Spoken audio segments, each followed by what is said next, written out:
eh bien, on a un invité ce matin à 7h46. On va parler de la commune de Molenbeek qui passera sous tutelle de la région, Oui, Nicolas. les finances de la commune de Molenbeek sont dans le rouge et pour retrouver l'équilibre, la commune a décidé de faire appel à un fonds de refinancement régional, une mise sous tutelle. Donc en contrepartie, Molenbeek va devoir se soumettre à un plan de redressement. Ça veut dire aussi qu'elle sera sous la surveillance d'un inspecteur régional. Tout ça a été confirmé hier soir lors d'un conseil communal extraordinaire. Alors pour en parler, nous avons avec nous ce matin Jamal Ikasban. Bonjour. Bonjour. Vous êtes chef de groupe PS à Molenbeek. C'est l'opposition qui avait demandé la tenue de ce Toute conseil, toute l'opposition PS compris, qui avait demandé ce conseil extraordinaire pour avoir plus de réponses sur la confection du budget. Est-ce que vous avez eu ces réponses aux questions que vous vous posiez? Alors, hier soir, on est resté beaucoup sur notre faim, puisqu'on n'a pas eu beaucoup de réponses supplémentaires par rapport aux questions qu'on avait déjà posées précédemment en décembre.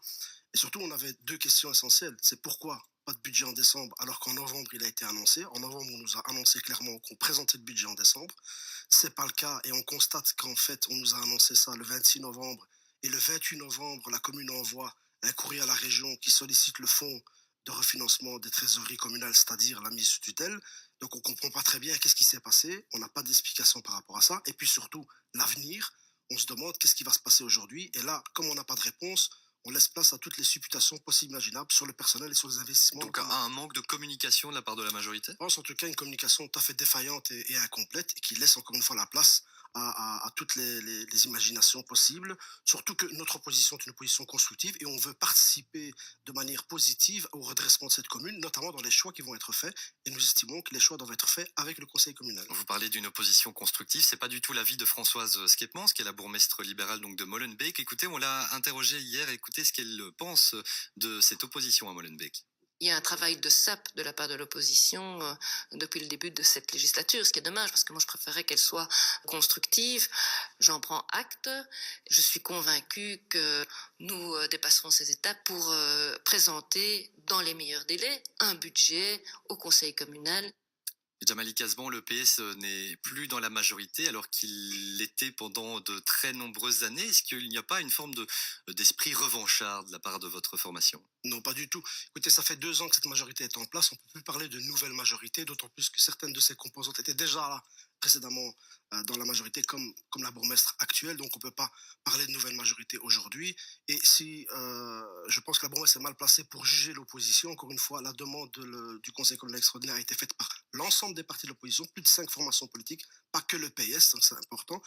Et puis, vous savez, quand on a demandé le Conseil communal extraordinaire, la loi impose de l'organiser dans les 5 jours. On n'a pas voulu utiliser cet article de loi puisqu'on était alors dans les fêtes de Noël et de Nouvel An. On a préféré attendre le début janvier, c'est ce qu'on a fait. Donc, il a tout à fait positif, constructif de notre part. Ce que nous souhaitons, c'est que nous savons qu'aujourd'hui, la commune avec la région doit élaborer un plan financier, un plan de redressement, mais qui va aboutir à des choix. Ils vont devoir faire des choix par rapport à des orientations et des priorités. Et nous voulons que le Conseil communal dans son ensemble ait son mot à dire par rapport à ça. Pourquoi? D'abord parce que c'est historique pour Molenbeek de se retrouver dans cette situation. Jamais Quelles sont les priorités alors de Molenbeek? Alors, les priorités, notamment, c'est en matière d'investissement et de personnel, nous avons des inquiétudes. Quand nous constatons que dans des documents officiels de la commune, la bourgmestre parle de réduire la voilure par rapport à des satellites de la commune, des entités comme des ASBL et autres, on se pose des questions, même si hier soir elle a tenté de nous rassurer. Et il n'en reste pas moins qu'on a un document, un PV qui vient de leur part, c'est pas nous qui l'avons inventé, c'est pas du sabotage, où il est écrit noir sur blanc que la bourgmestre envisage de réduire de la voilure, c'est-à-dire du personnel, parce que dans ces ASBL, c'est surtout 90% du budget consacré à du personnel. Ça veut dire aussi réduire du personnel, ça veut dire mettre des gens au chômage, mais ça veut dire aussi surtout réduire des services à la population. Oui, on l'a entendu tout à l'heure dans le journal de 7h30, elle se défend en tout cas de vouloir couper dans le budget social de la commune. Il y a quand même par rapport à la situation de Molenbeek et ses finances qui sont dans le rouge, la majorité affirme hériter d'une situation qui est bien antérieure, qui est relative à cette période où le Parti socialiste était au pouvoir. Est-ce que le PS n'a pas sa part de responsabilité? Alors moi je veux être très clair avec vous, tout le monde je pense a une part de responsabilité. Toutes les communes à Bruxelles ont des difficultés financières, Molenbeek également. Nous avons connu des difficultés précédemment, mais on a toujours réussi à éviter, en tout cas, la mise sous tutelle et la mise sous monitoring accru de la région. Je rappelle quand même que sous la précédente législature avec Philippe Moreau, l'échevine des finances était une libérale et elle nous a jamais suggéré ou proposé de faire appel au fonds de refinancement qui a été mis en place par la région et d'être mis sous tutelle. Donc je pense qu'il faut arrêter ces jeux de bac à sable. Nous, ce qui nous intéresse, c'est l'avenir et l'intérêt des Molenbeekois, des Molenbeekoises.